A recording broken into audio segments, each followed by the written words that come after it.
네, 안녕하세요. 이정훈입니다. 날이 매우 춥습니다. 세상이 어떻게 바뀔지. 날씨처럼 급변하는 게 정치이기도 합니다. 오늘은 서북청년단에 대해서 태영호 전 공사를 소재로 말씀을 드릴까 합니다. 문재인 정부가 많이 코너에 몰리는 느낌이에요. 대표적인 게 지소미아를 파기할 것처럼 이야기했다가 파기하지 못하고 그대로 간다라는 투로 이제 동아일보에 기사가 났습니다. 다시 딴 신문 났지만. 일본에 대한 반일 감정을 동원하는 도구로 썼던 지소미아를 결국은 파기하지 못하네요. 작년에 한다 만다 하다가 못하더니만. 왜 못할까요? 이유가 있겠죠. 그리고 문 대통령이 지금 뭐 코로나 19인가요? 공포가 과장돼 있다 이런 표현을 했습니다. 네. 과장돼 있으면은 좀 진작에 나오셔가지고 좀 위험할 때 좀 나와가지고 좀 이렇게 고군분투하는 의료진들 격려 좀 해주시지. 그리고 해외여행 갈 때는 그렇게 많이 보이시는 영부인께서 나오셔가지고 고군분투하는 젊은 간호사들 좀 격려 좀 해주시지. 이제 좀 누가 봐도 좀 과장돼 있다라고 생각하니까 이제 이런 얘기를 하셨는데, 그러면서 경제를 살리라 얘기했습니다. 네. 저도 뭐 저녁에 약속이 많아서 이리저리 가고 있는데 정말 인기 많은 음식점들 다 썰렁합니다. 네. 월급쟁이들은 모르겠지만은 뭐 그분들도 느낄 겁니다.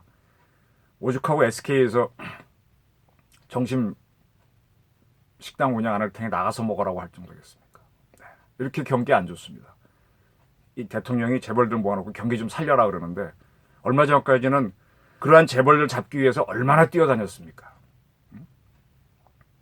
그리고 공포가 과장돼 있다 그랬는데, 그 공포를 이용해서 집권한 세력이 촛불 시위, 최순실 사건 등을 그걸 한참 부풀려서 집권한 게 이 정부였죠. 그렇게까지 나라를 흔들지 않아도 됐는데. 네, 그래서 자업자득 모양으로 굉장히 쫓기고 있습니다. 태영호 공사에 대해서 제가 이인영하고 맞붙어라. 전대협 의장 출신 원내대표 여당. 그래야 제대로 된 선거가 될 거다는 얘기를 말씀드렸습니다. 거기에 대해서 호응이 제법 많습니다. 제가 이제 그리고 이제 태공사가 탈북자들이 우리 땅에 와 있는 분들이 한 3만 5천 명 되는데, 그분들 일부이긴 하지만 중심으로 남북 통일 땅이라는 정당을 만든답니다. 거기에 태공사 가셔갖고 게스트로서 뭐 찬조 연설을 했다는데, 저는 이번 총선은 친북 대 반북의 선거가 돼야 된다고 봅니다. 이번 선거는 전형적인 체제 선거이기 때문입니다. 지금 이 정부는, 문정부는 공수처라고 하는 희한한 괴물을 만들려고 하고 있고, 또 북한을 대화 상대로 김정은이를 그렇게 해서 뭐 어떻게 해보려고 하면서 자꾸 지원을 하려고 그러고, 지금도 북한을 지원하기 위해서 개성하고 금강산을 어떻게 해보려고 하고, 우리 쪽은 계속 지금 억누르고 있고, 우리 군, 국정원, 기무사 완전 개판 만들어놨잖아요. 무장해제 다 더럽혀놓고 잡아먹기 좋게 잘라놔주고. 그래서 그런 것들이 이 주사파 또는 순수 PD 계열들이 중심이 된 이 정부 실세들이 많다 보니까 이런 모양이 됐습니다. 그래서 이 상황이 언제와 비슷한가 하면은 1945년부터 50년 전쟁 나기 전의 상황하고 상당히 비슷합니다. 그때 남쪽에는 박헌영이라고 하는 세력이 만들었던 조선노동당, 나중에는 조선공산당이죠. 시작됐다가 남조선노동당으로, 남노당으로 이름을 바꿉니다. 그 세력들이 일으켰던 게 대한민국을 만들자고 하는 재원의회 선거를 할 때 그걸 방해하는 제주 4.3 사건. 또 그렇게 해서 만들어진 대한민국 정부가 가동되려고 하니까 그걸 뒤집으려고 일어난 여수 순천 사건 등을 일으킨 게 남노당 세력들이었죠. 그리고 그 대장인 박헌영이는 이북에 들어가서 지금 내려가면은 많은 세력이 호응할 거다라고 해서 선동을 했고, 김일성이 남노당, 북노당 합쳐서 조선노동당 만들어서 내려왔는데 결론적으로는 많은 사람이 죽고 자기 꿈을 이루지 못하는, 북한식 통일하지 못하는 그런 사태가 벌어졌습니다. 그때 이 대한민국을 지킨 세력들이 한 세 가지 세력으로 봅니다. 우선 군을 소재로 말씀드리면 가장 좋은데요. 우리나라에서 최초로 대장이 된 분이 백선엽 씨입니다. 이분은 평안남도 출신이죠. 평안남도, 평안북도 출신들이 반공투사로서 우리 쪽에 온 분들이 많습니다. 그분들이 그쪽을 서북지방이라고 그랬지 않습니까? 그래서 서북청년단을 만들었는데 그분들이 반공투쟁에 앞장섰죠. 뭐 4.3 사건에서도 서북청년단들이 개입한 게 있으니까요. 그 다음에 군에도 그분들이 많이 가서 대북투쟁에 앞장섰고요. 그 다음에 동북지방이라고 할 수 있는 함경도 쪽은 상대적으로 인구가 적습니다. 그쪽 출신에서 가장 먼저 대장이 된 사람은 나중에 총리도 되는 정일권 씨입니다. 그분도 6.25 때 총참모장으로 진두지휘했었죠. 무슨 말씀인가 하면은 6.25 전쟁에서 북한 대북투쟁에 앞장선 거는 서북과 동북, 북한 출신 사람들이었던 얘기입니다. 그리고 남쪽 출신으로서 첫 번째 대장은 정일권 씨와 동시에 같이 대장이 된 두 번째 대장인데 이형근 씨, 충청남도 출신이죠. 남한에서는 친북파가 나와가지고 역시 충청도 출신인 박헌영이는 이북에 들어가서 합작을 해서 남쪽을 쳐들어오게 만들고, 그리고 같은 충청도 출신인 이형근 씨는 방공투사로 나가고, 또 북한에서 온 두 대장 백선엽과 정일권 씨는 대북 투쟁을 하는 이런 모양으로 전쟁이 치러졌습니다. 그 결과 이제 다시 분단이 됐는데, 지금 상황도 보게 되면은 남북이 어떻게 연결해서 해보겠다고 하는 이 정부, 임종석 씨가 주사파의 상당히 중요한 인물인데 지난번 뭐 김정은 답방 추진위원회 위원장 하다가 안 되니까 슬그머니 사라진 거 아시죠? 그다음에 뭐 이인영 이런 사람들이 상당히 주사파에 뿌리 갖고 있는 사람들이 북한하고 어떻게 해보려고 하고, 북한은 그걸 이용하다가 안 되니까는 이제 비난을 하고 있고, 그다음에 또 우리 쪽은 또 남북으로 쪼개져 있는데, 동서로 쪼개져 있는데 여기에 또 탈북자 세력들이 또 와 있습니다. 근데 이분들이 지금 우리 쪽에 졸가리가 안 잡혀서 보수 세력은 대북 투쟁을 하자 그러는데 상당수의 사람들을 보게 되면은 무늬만 대북이고 반북이지 실질적인 투쟁을 안 하지 않습니까? 근데 이번에 그분들이 당을 만들었습니다. 그리고 태공사가 가서 축사를 했습니다. 태공사가 이제 어디로 출마할지 저는 이인영 씨랑 붙으라고 계속 말씀드리고 있는데, 그분이 나옴으로 이래 가지고 경찰은 이분에 대한 경호를 대거 강화하기로 했답니다. 분명히 이번에 그 태공사의 핸드폰을 해킹했다는 뉴스가 있었는데, 지금 태공사가 이렇게 유튜브를 하면서 상당히 중요한 특종을 몇 개 했었어요. 제가 봤던 것 중에 하나는 평양 외교단지에서 나오는 북한 주재 외국인들을 잡아서 우한 폐렴 걸렸는지 체크하기 위해서 외교부 직원들이 나가서 북한 기다리고 있는 사진, 그걸 찍어서 썼더라고요. 북한 내부 사진이죠. 그것도 굉장히 빨리. 그러니까 이제 이걸 어떻게 저걸 갖고 왔는지 알고 싶어서 북한이 해킹을 했다. 그리고 그 외에도 여러 가지 목적이 있겠죠. 지금까지 한국에 오신 분들이 뭐 북한에 대해서 반대하는 연설 이런 건 많이 했지만은 정치 투쟁으로 나선 건 처음인 것 같습니다. 황장엽 선생도 정치 싸움을 하지 않았습니다. 근데 태공사가 사정이 어찌 됐든 나서게 됐습니다. 그분이 어떠한 이유로 탈북을 했든 하게 됐습니다. 이 싸움이 진짜 서북청년단처럼 반북 투쟁에 횃불이 되기를 진심으로 바랍니다. 네. 북한은 아마 무지한 도전을 할 거고요. 여기 있는 주사파 세력들이라든지 친문들이 엄청난 공격을 할 겁니다.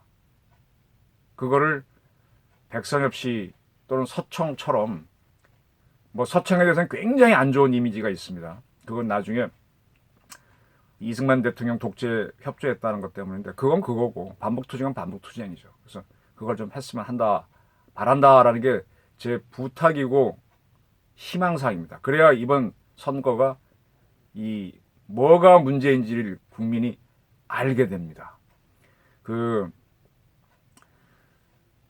제가 몇 차례 말씀드렸지만은 신라가 삼국통일한 계기는 김춘추라는 사람이 대야성, 뭐 지금 합천이라고 해석을 하고 있는데 정확한 건 모르겠습니다. 합천 쪽에 대야성에 자기 딸하고 사위가 지키고 있었는데 백제군의 공격을 받아서 사위하고 딸이 전사합니다. 성도 뺏기고. 그러니까 그때 이제 충격을 받아서 뭐 기둥을 붙잡고 서 있으면서 헛소리를 하다가 내 반드시 뭐 원한을 갖겠다, 사만 일통 백제를 멸하고 통일을 하겠다라고 원한을 세우면서부터 뭐 고구려도 갔다 왔다 그러고 삼국사에는 없는 기록입니다만 그 다음에 일본도 왔다 갔다 하면서 백제를 공격하려다가 잘 연합전선을 하다가 안 되니까는 나중에 당나라랑 해갖고 같이 먼저 백제를 무너뜨린 다음에 고구려를 무너뜨려서 통일하는 그런 모습을 만듭니다. 이 개인적인 원한을요, 이거 사람들 굉장히 감정적이라고 안 좋다고 그러는데 사람은 지극히 감정적이라서 이 감정적인 에너지로 인해서 엄청난 일을 하는 경우가 많습니다. 뭐 사건 사고도 가보면은 개인적인 원한 때문에 일어난 사건도 굉장히 많고요. 지금 태용호 씨가 어떻게 해서 이게 왔는지, 개인적인 문제가 있어 왔는지 그건 중요하지 않습니다. 근데 그분이 이렇게 나선 이상 남북 통일에 한번 모든 걸 걸어주시기 바랍니다. 감정적으로. 그리고 여기에 와 계신 35,000분 정도 되는 탈북자분들이 합세해가지고 반북투쟁. 물론 그분들은 가족은 이북에 있을 수도 있어요. 그게 약점일 수도 있고 강점일 수도 있는데 그분들이 절규를 할 때 그 목소리를 들으면서 이쪽에 있는 그나마 의지가 있는 주사파를 제외한 세력들을 PD계를 제외한 세력들이 합세하면서 통일을 하고 이 나라를 살리고 경제를 살리고 할 수 있는 기회가 올 겁니다. 지금 문 대통령은 이리 뛰고 저리 뛰고 해봐야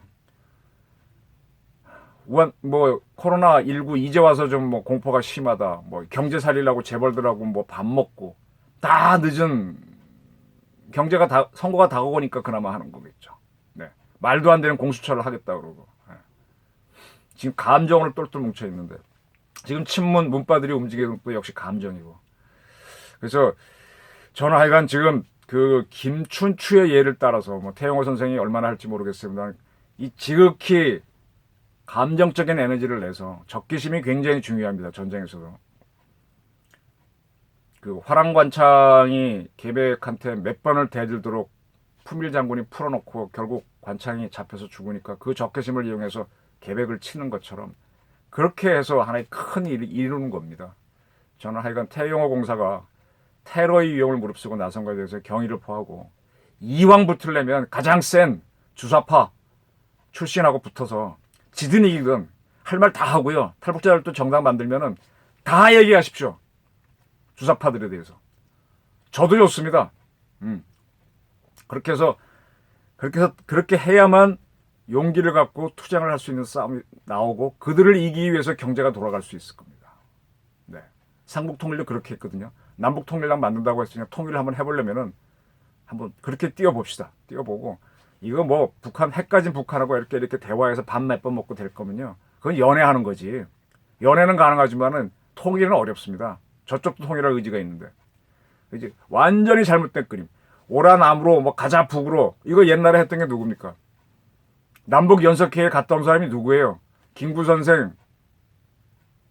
그분들. 그러니까 그분들을 자꾸 숭상하려고 그러는데 같이 갔다 왔던 조수왕 선생은 뭐라 그랬습니까? 사기다 그랬잖아요. 이제 북한은 완전히 잘못 그분들 남북 통합에 찬성했던 분인데 가서 아니라 그랬거든요. 근데 아직도 이 정부는 조수왕 같은 분이 안 나옵니다. 이 정부가 처음 뭣도 모르고 조수왕도 띄우려고 하다 쑥 들어갔죠. 김구 선생도 갔다 오신 다음에 가만히 계셨어요. 그리고 그분을 암살했다고 하는데 그분이 안두희 씨죠. 저는 안두희 씨를 마지막으로 인터뷰한 기자일 겁니다. 그때 그분을 한 10시간 만나서 여러 가지 인터뷰를 했는데 그분이 경교장으로 찾아가서 총을 쏜 다음에 순수히 내려와서 비서한테 주고 내가 그랬다고 그렇게 자수를 하더라고요. 왜냐? 정치적인 행동이었기 때문에. 근데 그 후에 그걸 막 몰아친 사람들이 있습니다. 그건 김구의 민족주의에 대한 그리움 때문인데 김구 선생도 기본적으로 방공투사입니다. 그분이 상해 임정 끌고 왔을 때요. 여운형 씨 중심으로 인민공화국을 만들어서 그분들이 친탁으로 갔을 때 가장 반택 투쟁에 나섰던 게 임정파였습니다. 임정과 인공이 46년 상황에서 정면 충돌합니다. 그건 김구가 이끌었어요. 거기 이승만이 편승했었고. 네? 기본적으로 이분도 반공주의자입니다. 근데 그분을 남로당의 앞잡이로 만든 세력들이 바로 김구 선생을 앞세워서 남북 통일을 하자라고 했던 이정부 세력들이 있는 그 사람들입니다. 어떻게 김구 선생이 남노당의 앞잡이가 됩니까? 이런 역사에 모욕을 해온 사람들이거든요. 여기에 대해서 준열한 한번 싸움을 해서 적나라하게 드러나도록 한번 태공사 이하, 태공사를 비롯한 탈북자 여러분들의 한번 건투를 비는 바입니다. 저는 서청이 부활해서 제대로 북한과 싸우기를, 그리고 이번에 통합된 미래통합당도 그걸 제대로 알고 제대로 투쟁하기를 간절히 기원하는 바입니다. 감사합니다.